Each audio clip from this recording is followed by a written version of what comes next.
What if I told you that one of the most powerful women in history, Queen Elizabeth I, may have died not just from old age but from a strange, mysterious illness that no one fully understood? That her slow decline wasn't just natural, but possibly the result of deadly cosmetics, emotional collapse, and political pressure. The Virgin Queen ruled England for 44 years, but her final days were filled with silence, shadows, and secrets. And the truth about her death might be far darker than you've ever imagined. Elizabeth I wasn't just a monarch, she was a legend. The daughter of Henry VIII and Anne Boleyn, born into chaos, declared illegitimate, then clawed her way to the throne in 1558.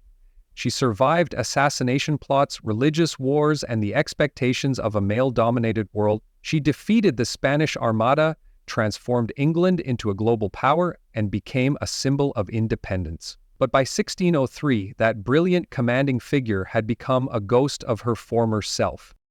She stopped sleeping. She stopped eating. She rarely spoke. She stood motionless for hours. And then, suddenly, she was gone.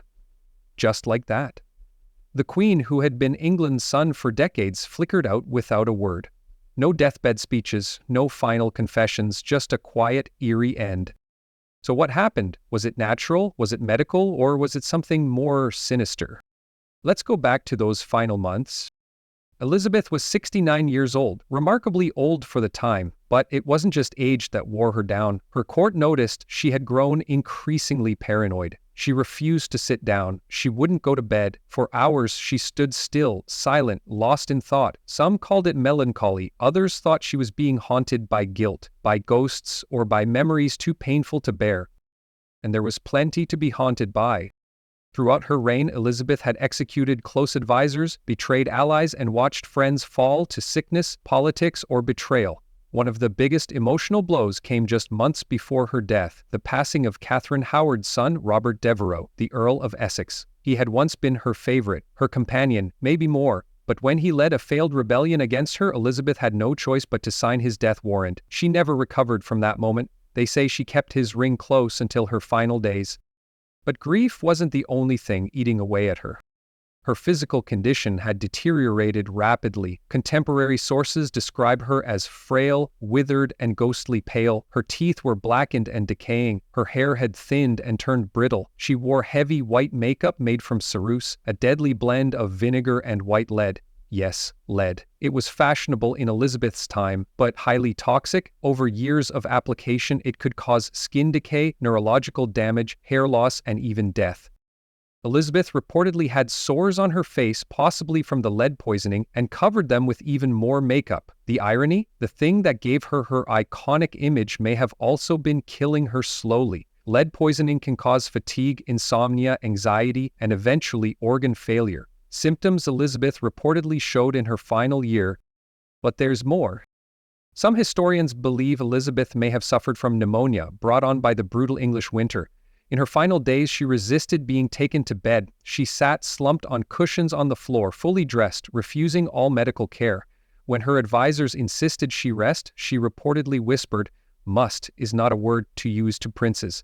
Even at the end, she remained defiant. Others speculate that she died of blood poisoning from an infected tooth or abscess. Oral hygiene in the 1600s was almost non-existent. A tooth infection could easily spread to the bloodstream and cause sepsis, a painful, disorienting, and ultimately fatal condition. It would explain her delirium and slow physical collapse. Still others argue it may have been cancer, perhaps of the throat or stomach or colon, but without an autopsy it's impossible to know. And that's where things get strange.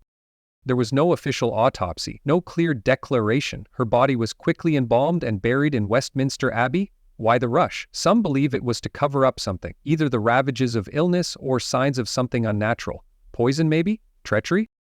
It wouldn't have been the first time a monarch was taken out by political enemies. The Tudor court was full of schemers. With Elizabeth aging and heirless, factions were already maneuvering for power. Her successor, James VI of Scotland, was waiting in the wings. Was it possible someone gave history a little nudge? We'll probably never know, but we can be sure of one thing. Her final days were wrapped in a thick fog of mystery.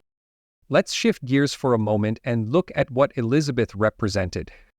She was never supposed to rule. Born a woman, declared a bastard, kept under house arrest, but she outlived her enemies, silenced her critics, and forged a new vision of England. Her reign became known as the Elizabethan era, an age of exploration, culture, and transformation.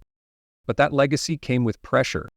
She styled herself as the Virgin Queen, married only to her people. She refused to marry or name an heir, believing it would weaken her authority. But the price was steep: no children, no family, no comfort in old age.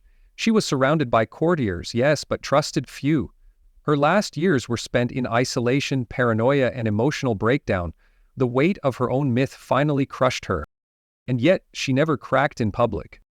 She kept up appearances for as long as she could. The makeup, the wigs, the gowns. She didn't want to be remembered as old or weak. She wanted to die as the legend she had become. And in many ways she did. But it came at a cost. Behind closed doors, she may have been suffering from intense depression.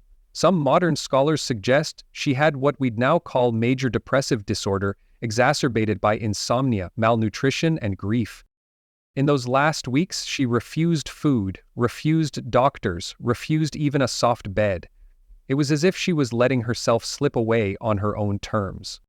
Finally, after days without sleep and hours of silence, she fell into a deep, unresponsive state. Her council called for Archbishop Whitgift, who prayed over her. When asked to name her successor, she gave a faint gesture toward James of Scotland. A few hours later, she was gone.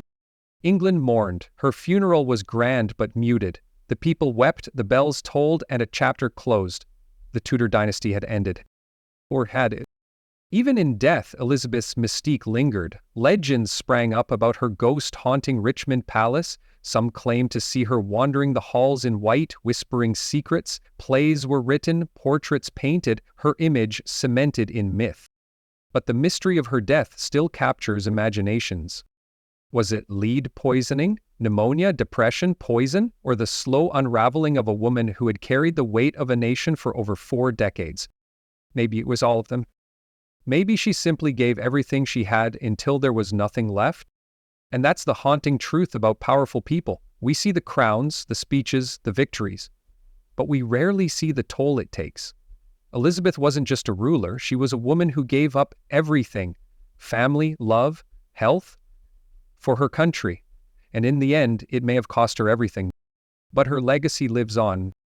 Without her, there might be no Shakespeare, no British Empire, no Gloriana. She changed the course of history, and she did it while walking a tightrope of political danger and personal sacrifice.